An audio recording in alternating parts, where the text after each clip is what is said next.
Kaya napapunta rito. Pagdating dito, may sakit. Halos dito bigan ito. Natutumbayan dyan. Ako nag-alalay. Nag-iyak luha na naman. Api-apihan niya itong kwento sa akin yan. Aping-api siya doon. Nag-uulan ng kalabaw. Hindi pa na, padilim-dilim pa na, sa gubata na. Opo. Tinatali ang paliig niya ng kanina. Pinapalo pa ng tinik. Dinuduldulan pa ng sigarilyo.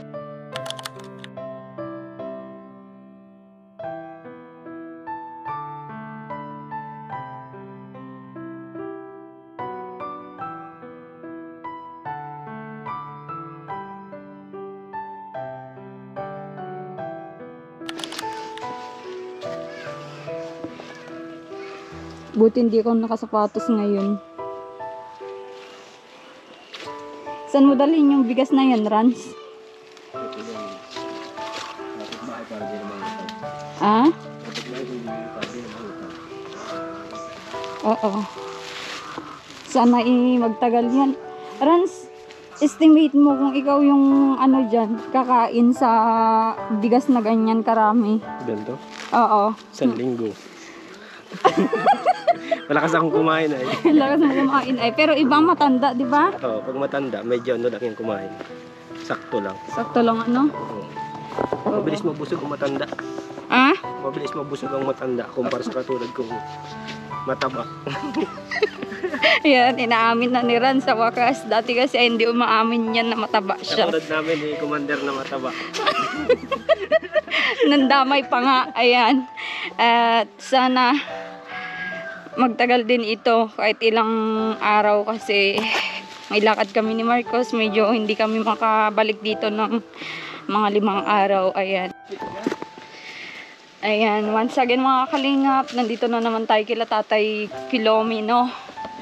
Yan nga, may dala tayong bigas gaya ng sinabi nun natin kahapon sa kanya na babalik tayo ngayon. At may dala din tayong groceries para sa kanila. At kawawa naman itong lolo na ito kasi medyo problemado sila sa pagkain ngayon. At sinabi na naman na inutangan na naman siya sa kanyang nakuha sa kanyang senior. Tao po!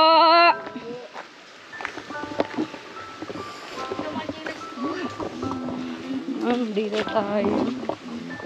Kumusta na? Ayos lang po. Ayos lang? Ayan o, may ayuda tong ano, Team Marcos sa inyo o. Mga gwapo. Mga gwapo daw. Magandang umaga po. Magandang umaga tayo. Magandang umaga po. Mas maganda pa po kayo sa umaga. Ayan, o, mas sweet pa sila sa umaga. Ayan. Ano yan tayo, kagigising nyo po? Hindi po nagagawa po ng Nang? panggal, inaayos ko. Inaayos nyo yung panggal nyo. May nakuha po kayo yung ano, nung naglagay kayo? Yun po, dinala ko na nga sa alayaw. Naka 300 man. Binanta nyo. Doon sa binila kong bigas, Okay. binati ako. Uy, tata, nasa TV na kayo. Dami ang niyang kuha ninyo. Ay, hindi ko kilala si Gaiti. Sabi, madaming nanonood sa inyo. Marami po, nasa TV na raw po. Opo. Totoo po yun. Nasa TV na kayo. Sabi ko ba, hindi ko alam ang gagawa. Magagaon daw niya kayo ng bahay. Hindi ko ba Hindi ko pa alam. Anong pananghalian nyo, tay? Ay, nagsaing na po. Nag-isda yata kayo. May naamoy akong Ito po, isda. ano ito, nagbila kong tilapia. Maganda. Tapos nagbenta pa kayo ng anong tawag dyan? Crabs. Crab. Oo. Ilang kilo po yun? Ay, mahigit lang kung 2. Oo. Maganda, nakabenta din po kayo. Ano? Tsaka kapon, naabutan ko naman kayo ng pang-ulam, di ba? Anong binili niyo po? Karning baboy po. Kapo. Aba, iwasan niyo masyado ang baboy at masyadong mataas ang kolesterol niyan. Lalo sa iyo, ate, ano, ang laki mo. Ang taba. Oo. Tumaba na gusto nga nung makadating sa akin. Oo, iwasan nyo tayo ang makolesterol. Ano? Mag-isda lang po kayo, gulay. Isda, gulay. Kasi kung magkakasakit kayo, lalo kayong mahihirapan yan. Di ba po? Yun po, talaga po. Oo. Makikain sana kami. Bakit po? Wala po kaming pagkain. Makikain kami ng mga kasama ko. May kanin. Excited na. Si tatay, oh. Manghuli na lang tayo ng alimango, ulamin namin. Hindi ka manakaya. Hindi mo nakain pala, ano. Oo. And tay, tulad ng sinabi ko, may pasalubong kami, groceries at bigas, tay. Maraming salamat po sa inyo. Talagang abalang-abala na po kayo sa amin. Pero nakakon kami pala sa buong mundo. Oo, napapanood na po kayo. Ito raw ay, nagkasawa ka pala niya ng bata, sabi nung Nigayte. Ay kung po, kuhanan niya kayo. Tanyag na tanyag sa buong Pilipinas. Nasa TV niya kayo. Ay, hindi ko mang alam nyo. Nagbili lang akong bigas na 2 kilo. Opo. Bale, 3 beses na kayo nag-million views, tay. Million na katao yung nanood sa inyo. Kaya pala sinabi, milyon na. Oo. Yung una na in-upload ko sa YouTube channel ko ay 1 million na.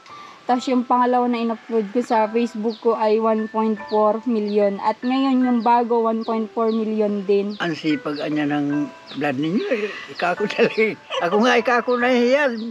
Ay, kinakon ko sa cruising at ako ikako po nahiya doon sa nagbablad sa amin. Ang sipag niya, sabi, hamak milyon na ang kuha ninyo. Opo. Ay, sabi ko, hindi ko ilam. Ang ganda ng pagsasama nyo nga po at doon ko naranasan yung milyon nung blinag ko kayong dalawa. Kasi nung ikaw pa tatay, parang umabot lang po siya ng 24,000. Oo, yun lang po yung pinakamalaki. Tapos ngayon, kasama mo na si Ate Jonalyn, tumaas po ng ganun ka, taas. Kaya sabi ko iba si tatay, ibang karisma ni tatay ngayon. Ang dami ngang naiinggit, sana all daw. Sana nga raw. Oo, sana all daw. Rami daw nga po na kakuhan. Sabi nga nung iba, aba, binas-binas naman na niya nito sa nagbablad. Ay, kako hindi ko alam. Basta kako, binablad kami. Sinasalisay namin ng kuhan. Love story nyo. Love story namin dalawa. Kumusta yung love story nyo ngayon, tatay? Ayos naman po. Ayos naman. Ayos po. Hindi na po nagtatampo si Ate Jonalyn. Minsan. Paano naman po magtampo si Ate Jonalyn? Ay, naiyak na lang. Ay, naiyak na lang. Naluha na lang. Ay, namimiss na din niya yung mga anak niya, tay. Yung pamilya po, yung pamilya. Yung tatay niya. Lalo Ay, ka- yung tatay, yung anak niya. Lalo pagdating ko po kanina, na pagkasabi kong, nati-TV na pala tayo. Sabi nito, kuhaan niya po, ako ang palaan niya. Makikita na tayo malipit ng mga tiyain. Sabi niya, nag-iyak luha na naman at api-apihan niya itong kwento sa akin yan. Aping-api siya doon. Nag-uulan ng kalabaw. Hindi pa na, padilim-dilim pa, nasa gubata na. Opo. Tinatali ang paliig niya ng kanina. Pinapalo pa ng tinik. Dinuduldulan pa ng sigarilyo. Yung tiyuin. Yung tiyuhin, hindi yung kinakasama dati. Hindi tiyuin ang kuha niya. Ay, grabe naman pala yun. Kapatid nung mama niya. Ah, okay. Yun ang sumbong nito sa akin. Kaya sabi nito kanina, baka mababasa niya nila, makikita niya yung kuha natin kasaysayan sa buhay. Na sinabi ko sa video na ganun. Ito naman. At yung doon nga sa asawa, nakuha na ninyo, nablad na ninyo.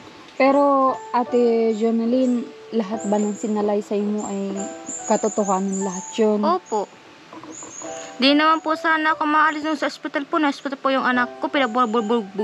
Bulbog po ako ng asawa po ng tiyuin ko po. Di naman po sinasabihin ko po assuming. Pinagparasapak po sa maraming tao. Lumayas lang po sa ospital. Nandun lang po yung asawa ko. Nag-aalaga ng anak ko. Ay, magparasapak yung baga po ako. Oho. Yung yung tiyahin ng asawa mo ba yun? Yung nang bulbog sa iyo? Hindi po. Yung Yung asawa niya. Yung Asa- asawa po ng tiyuin ko po. O, tiyahin na din niya yun. Opo. Oo. Yun yung dahilan kung bakit ka nag-alis na nasa ospital. Opo, pinaborbog po ako sa maraming tao, mismo sa lumang hospital po. Grabe. Hindi naman po sinasabihin ko pong assuming, pinagparapa sa pagsapag po ako. Oo. Hindi, umalis na lang po ako, sobrang sama ng loob ko po. Yan naman nakilala niya si Isabel. Naawa po sa akin tong sa Abi. Sabi niya sa akin na Abi, bis, punta kayo sa bahay, nung ka muna.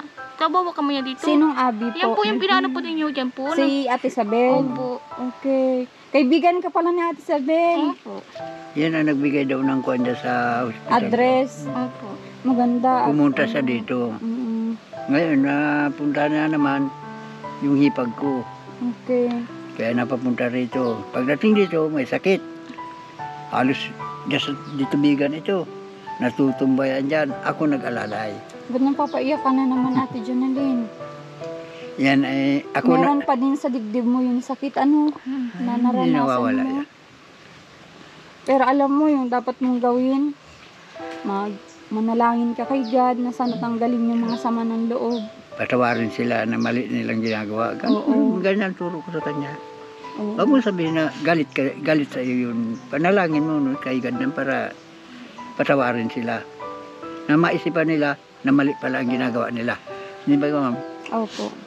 Ikaw, Tay, ano masasabi mo sa mga nang-api kay Ate Jonalyn? Ayun yun ang payo ko doon sa mga nag-aapi dito, mga tiyuin, na si Ginalyn ay walang kasalanan. Ang kasalanan ng mga tiyuin at inaapi yung yung babaeng walang malay, yung pamangkin nila. At kung may malaya, may alam yan, ay hindi magkakaganyan ang pamangkin nila. May mga nagsasabi din, Tay, na ano daw, kaya daw nagkasakit si Ate Jonalyn ng hindi maganda. Yung parang nangyayari sa kanya ngayon, yung may epilepsy siya. Parang hindi na alagaan yung pag-aanak. Siyempre, kung mga anak ang babae, alagain yan. Totoo yan. Hindi basta-basta yan na basta mo na lang pahawakin ng malamig na tubig. Totoo Kasi po yan. binat. Totoo yan. Ako ay dinanasan ko yan Oo. sa ina ko nung araw. Oo. Talagang Binat ang abot ng babae. Sabi nila ay aakit daw sa utang ng babae yun. Alam mo, ranas ko yun, yung mabinat, ang hirap. totoo po yan. Ito Yung naman, binat na sinasabi nila ang hirap yun, yung Ito bigla ka naman na po. lang manginginig ng madaling araw. ito naman po, hindi naman binat ang kwan ito. Yung lamig, Oo. gumawa na sa sikmura niya. Kaya naninigas siya. Gumitigas ang dibdib niya. Pag lalo kong masama ang loob, sabi niya, mahal, patro ka. Hilot ko. Pinababa ko. Mm-mm. Yun ang pinag-iisipan ko kung paano maalis yan. Opo. Sino nagluto ngayong araw, Tay? Eh ako. Ikaw po. Mm-mm. Ako mo nagluluto. Tapos ikaw, Ate Jonalyn, advice din ng mga viewers natin, dapat daw maggalaw-galaw ka para yung katawan mo exercise. Para tuloy-tuloy na yung paggaling mo. Nagtabaw nga po ako ng mga, pag hugas-hugas po dito sa simpo, matayib na naman. Oo. Nakuha naman yan. Napunta doon sa kwan. Oo, ikaw ang taga-tabo naman. Nakuha Wala ng namang tubig. problema. Opo, mamaya nga po, matabaw na po, inuman naman po. Sipag naman na Ate Jonalyn. Ayan. Ay, masyado. At ituloy natin yung pagpa-check up sa'yo. Mag-antay-antay lang tayo. This month, matuloy-tuloy na yan. At ngayong week, may lakad na naman kami ni Marcos. Yun. Na-delay yung plano nating kaso nga lang, ituloy natin yun. Malam po magagawa kong nadidili. Oo. Talagang ganyan. May marami nilalakad. Hindi lang kami ang nilalakad mo. Marami kang na binablad. Opo, madami po kayong tinutulungan namin, pero syempre ngayon, pag nagpadala yung tutulong sa atin, ikapit natin sa bahay nyo, syempre yung mga kailangan nyo, no tayo, no? Pero hindi pa naman po yung nag-contact sa akin, Saka na. naantay ko nga po, kaya sabi niya, yung maliit na i-share ko, ay i-ano na lang natin kila tatay. Ang gusto nga niya ay bilhan kayo ng TV, sabi ko wala po silang kuryente. Kana. Oo. Ayusin muna natin Yung yung bahay mo tahanan nyo. Oo. Kasi kung ganyan naman na bibilan kayo ng TV, tapos ganyan naman po yung tahanan ay medyo naman po, di ba? Tapos may mga manunood na mga apo ko dyan Mhm. na kaliit ng bahay ko mapupuno. Mhm. Hindi ko Babagsak po, hindi ko naman masabihan na huwag ka manood. Mga apo ko yan, nandiyan na yan. Mhm. Pero pwede naman po kayo yatang tapos na yung bahay nyo. Pili po. Pwede. Ang dami dito sa pamangkin ko na ito. Mm. Malapit lang, nandiyan lang ako.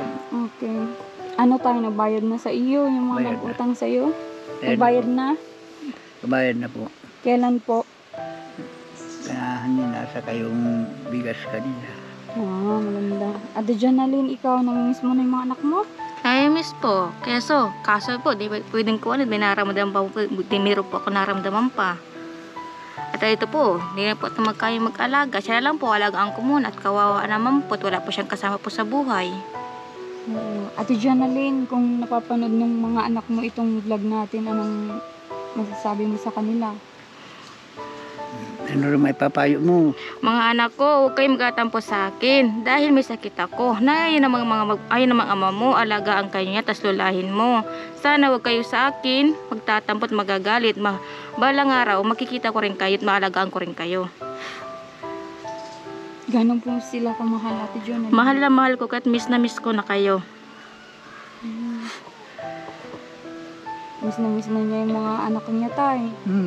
Gusto ko nga kunin ay kundi iniisip nito, hindi mo niya mahal kakayanin.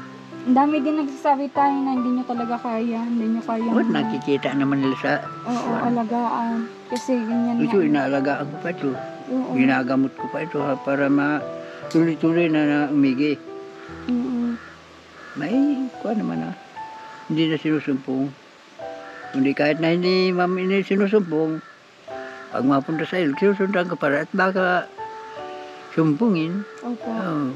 Ay tubig ang kamatayan ng ganyan, saka apoy. Opo. Mahirap nga po yung ano niyo. Pero Yung kalagayan niyo kasi ikaw to may ano ka din, may karamdaman ka. Tapos sa Ate Janalyn, bata nga, 24 anyos, may diferensya rin. may karamdaman din. Ikaw tayo, 73 ka na po ano? Ayan, 73 na po pala si tatay. Hindi nga sinasabi na nag-birthday. Pero gusto mong mag-cake, tay? Hindi na. Hindi na. Hindi na po. Ikaw na lang natin sa ganitong kuha na lang. Ang usapan natin, mahal ko, sa February 4 ha, usapan natin. Ano yun? Birthday niya. Oh. Ako, nung 13 nitong Pero November. February 4 pala si Ate Janalyn. Okay. Ano yung usapan nyo, Ate Janalyn? Ang sabi ko sa binibiro ko, gusto ko, may video kita tayo. Mahilig ito sa aliwan na kurkanta. Minsan nga, nadatanda ko nga ako sa paghulog nito. Kakanta-kanta niya sa duyan. Alis yata man ang lungkot niya pag ganun. Oo. Wala, hindi ko namang makakuha ng siya. Sabi ko sa kanya, maghahanap buhay tayo muna. Oo. Tsaka, kung kayanin, why not, di ba? Pero kung kulang naman sa budget, Ate Janalyn, pwede namang, magkanta ka na lang dyan sa duyan na walang video. Ito nga po, okay. Pagkakrego po ito, sabihin ko, ako pa rin kaya ang iibigin mo kung makakita ka ng higit sa isang katulad ko. Well, Di ako magbabago tulad ng sinabi ko. Ang pag-ibig ko'y para lamang sa isang puso. Sana ay hindi lamang sa labi mo maririnig na yan, yan ang asahan mo. Pagkat ako'y tapat sa pag-ibig, sabihin mong lagi ako'y iyong mahal. At hindi panandalian kundi panghabang buhay. Di magtataksil kahit na kailanman. Dahilan tibok ng puso natin, iisa ang nararamdaman. Walang iyak ka. Naiyak? Naiyak si tatay? Naano po yung kanta ko lagi po dyan sa video kaya. Galing pala kumanta ni Ate Janalyn, tay. magaling yun. Ba't naiyak ka? Wala sa akin nagmamahal na ganyan na Ngayon lang nadanasan ko. nagkaroon ng magmahal sa'yo na Bata pa. Oo. Tsaka ganyan magmahal talagang solid. Sana kayo na nga hanggang habang buhay, tay. Habang buhay ako, yun ang sabi ko sa kanya. Sabi niya naman, oo, kuha kita, tutulungan kita. Oo. Ano yun? Team song nyo yun? Opo. Yan yung inaalay mo sa kanyang kanta? Opo. Galing naman ni Ate Jonalyn talaga. Oo. Yan ang kanta. Sa sunod, Ate Jonalyn, gusto kong may ano ka na naman kay tatay, may ibigay kang parang kanta sa kanya, awit ng pagmamahal, para matuwa yung mga viewers natin kasi sobrang saya nila sa pagmamahalan nyo. Kakanta mo kung matanda na eh. Baga, ginanto ko para sa iyo yung baging sino ka man. Ikaw, tay, may music ka din sa kanya? May kanta ka din? Wala yung kanta niya. Hindi ka ba marunong din? Kumanta, marunong ko pero hindi na pwede. Gawa ng Oo. ang... May tula ka, kahit tula lang, tay. Wala, nahiya si tatay. Paano yan, Ate Jonalyn? Nahiya si tatay. Pero may message si tatay, syempre hindi yan mawawala. Ano yung message mo kay Ate Jonalyn, tay? Kasi mahal na mahal ka niya. Masasabi ko lang naman sa kanya, kung mapagtitiisan niya at matanda na nga ako, tatay na ako, ang tingin niya sa akin, ay pagtiisan niya, mahal ko siya. At mahal niya ako. Yun lang ang message ko sa kanya. At hindi naman ako niyan. Pag basa akong damit ko, kahit hindi basa, bihisan mo. Ginagawa ka niyang baby tayo, Binibihisan po ako niyan. Kaya napamahal na rin sa kanya at nung magkuhan siya, nakala ko nga nung umalis na dito, hindi na babalik sa akin. At umalis siya noon, Umalik siya. Oo, bumalik naman. Nagsama doon sa nagugustuhan niya. Sakit din ng kalooban at katawan niyang nadanas. Oo. Bumalik- Bali ngayon, stable na sa Ate Jonalyn sa inyo. Ay, Sana wag stable kang na yan. wag mong iwan Ate Jonalyn, Opo. Oo, para naman, syempre, hahaba pa ang buhay ni tatay kung may magmamahal sa kanya. Pinagtatakan nga ako sa cruising doon sa kay Gaite. Tata, pagkalakas-lakas mo ngayon Dati na nang hihina na tatay Pilomino. Nagtutungkod Ngayon na. sobrang mo na. Totoo po. Ikikwento ko sa inyo, nagtutungkod ako. May pangkuan ako dyan. Paglalakad lang dito, hanggang dyan sa isang bahay ng tindahan. Hirap na kayo. Hirap na ako. Ngayon, parang pakiramdam ko, bagong buhay. Bagong lakas. Bagong lakas na kayo, 73 na yun. Dapat Parang hinila ni Ate Jonalyn yung lakas ng katawan nyo. Oo. dinagdagan yung lakas ng katawan Ate ko. Jonalyn, dahil may may kanta ka kay tatay, may pasalubong ako sa inyo, groceries at bigas pa. Buksan mo yan. Oo, hindi, buhatin mo na lang, tapos ilagay mo doon, Ate Jonalyn, na. Opo. Yan. Maraming salamat sa inyo. Oo, may kape na din yan, tay. Huwag nang sasakit yung ulo mo. May mga kape, biskwit. Hindi naman po nasakit ang ulo ko. Halos sobra-sobra na yung mga pagkain namin. Kundi, ang problema ko nga, kung ito'y magkasakit uli, papanin ko.